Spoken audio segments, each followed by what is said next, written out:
क्या आप जानते हैं, माँ सरस्वती ने एक बार ऐसा काम किया जिसकी कोई कल्पना भी नहीं कर सकता। उस एक गलती की वजह से उनको एक ऐसा शाप मिला जिसकी वजह से उन्हें धरती पर उतरना पड़ा। इसी श्राप का परिणाम माता लक्ष्मी और गंगा को भी भुगतना पड़ा। पौराणिक कथा की माने तो एक बार माता सरस्वती ब्रह्मलोक में अपनी वीणा बजा रही थी कि तभी माता लक्ष्मी वहां प्रकट हुई। माता सरस्वती ने उनका स्वागत किया और आसन ग्रहण करने को कहा। वो माता लक्ष्मी के हाल चाल लेते हुए पूछा कि माता आप अब ब्रह्मलोक क्यों नहीं आती। तब अभिमान के साथ माता लक्ष्मी ने कहा कि उनके पास समय नहीं रहता है। और उन्होंने ये भी कहा कि मैं जन कल्याण के कामों में बहुत व्यस्त रहती हूँ। आज थोड़ा समय मिला तो सोचा आपसे मिल लूं। मुझे सबके धन वैभव और सुख देना होता, इसलिए समय नहीं मिलता। मेरे बिना इस दुनिया का चल पाना असंभव है।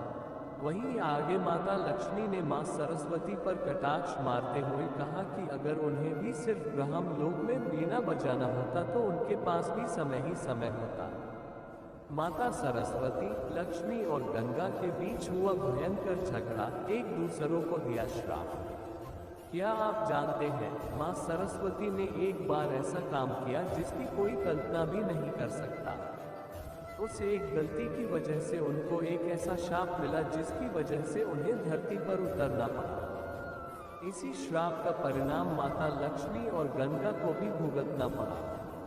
पौराणिक कथा की माने तो एक बार माता सरस्वती ब्रह्मलोक में अपनी वीणा बजा रही थी कि तभी माता लक्ष्मी वहां प्रकट हुई। माता सरस्वती ने उनका स्वागत किया और आसन ग्रहण करने को कहा।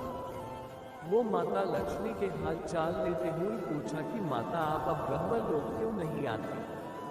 तब अभिमान के साथ माता लक्ष्मी ने कहा कि उनके पास समय नहीं रहता है।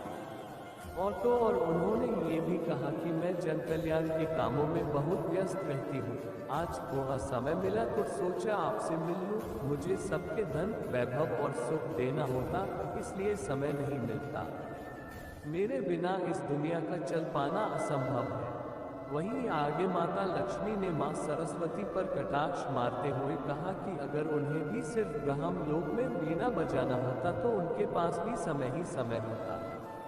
माता लक्ष्मी की अहंकारी बातें सुनकर माँ सरस्वती को बहुत क्रोध आया, जिसके बाद उन्होंने भी माता लक्ष्मी को कटाक्ष मारते हुए कहा कि यह सत्य है कि आप वैभव की देवी हैं, लेकिन फिर भी आपको चंचला कहा जाता, क्योंकि आपके पैर एक जगह नहीं टिकते, आप में बिल्कुल भी स्थिरता नहीं है।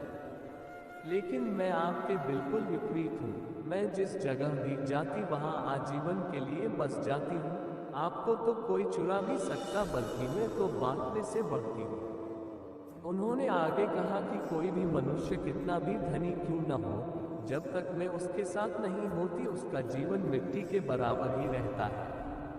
माँ सरस्वती क्रोध में आग बुझला हो रखी थी, जिसके बाद आगे उन्होंने माता लक्ष्मी से कहा कि अगर मैं न होती तो यज्ञ मंत्रोच्चारण मुमकिन न होता। बिना विद्या और ज्ञान के किसी भी मनुष्य का जीवन संभव ही नहीं है। साथ ही उन्होंने ये भी कहा कि उनके मंत्रों के बिना भगवान विष्णु की पूजा भी अधूरी है।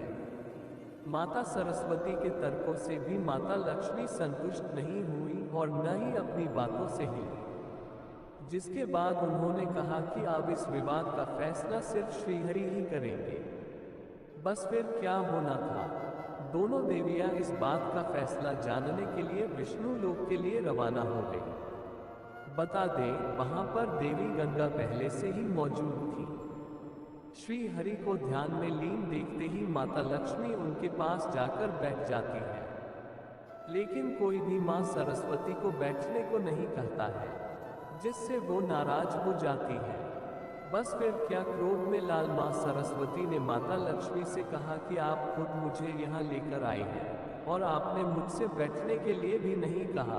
क्या विष्णु लोक में ऐसे ही अतिथियों का आदर किया जाता है? इस पर माँ लक्ष्मी बोली कि मेरा निवास श्री हरि के हृदय में है और देवी गंगा को स्वयं प्रभु हरि ने अपने चरणों में स्थान दिया है। इसके अलावा उनके पास कोई जगह खाली नहीं जहां आपको स्थान दिया जा सके। इतना कहकर दोनों देवियां माता लक्ष्मी और गंगा जोर जोर से हंसने लगी। अपना उपहास उड़ता देख मां सरस्वती के क्रोध की सीमा बढ़ती जा रही थी। मां सरस्वती ने माता लक्ष्मी से कहा कि आपको बहुत अभिमान है अपने वैभव और श्री हरि के हृदय में होने का, तो मैं आपको यहाँ से दूर कर दूंगी। इतना कहकर मां सरस्वती ने माता लक्ष्मी को श्राप दे दिया और कहा कि आप विष्णु लोक छोड़कर धरती पर चली जाएंगी और आप तुलसी के रूप में जन्म लेंगी, जहां जाकर आपका भगवान विष्णु से कोई संबंध नहीं रह जाएगा और धरती पर आपका विवाह किसी असुर से होगा। वहीं माता लक्ष्मी को दिए गए श्राप को सुनकर देवी गंगा को मां सरस्वती पर क्रोध आ गया और उन्होंने मां सरस्वती को श्राप दे दिया कि वो धरती पर नदी बनकर प्रकट होगी। दोस्तों, ये श्राप का सिलसिला यही नहीं थमा।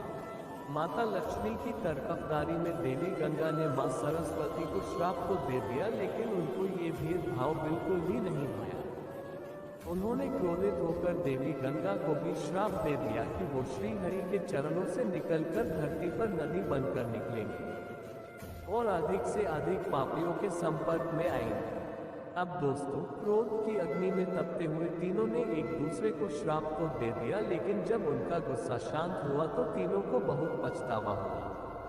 तब तीनों मिलकर श्राप से मुक्ति पाने का उपाय ढूंढने लगे, जिस पर भगवान विष्णु ने कहा कि श्राप का फल तो आपको भोगना ही पड़ेगा, लेकिन कलयुग के 10,000 साल पूरे होने के बाद आप सभी देवियां पृथ्वी से अपने लोक में आकर वास्तविक स्वरूप में आकर मिल जाएंगी। इस बीच आपको अपने अंश से नदियों के रूप में अवतरित होना पड़ेगा और देवी लक्ष्मी तुलसी का पौधा बनेगी। माना जाता है कि देवी सरस्वती अब अपने लोक को लौट चुकी है और अब गंगा के स्वर्ग लौटने की तैयारी चल रही है। तो मित्रों, आपने देखा कि किस तरह तीनों देवियों ने एक दूसरे को क्रोधवश आकर एक दूसरे को ही श्राप दे दिया। सिर्फ क्रोध के कारण देवी सरस्वती को ऐसा शाप मिला कि धरती पर नदी बनकर उतरना पड़ा। वहीं गंगा भी नदी बन गई और देवी लक्ष्मी विष्णु प्रिय वृंदा यानी तुलसी का पौधा बन गई।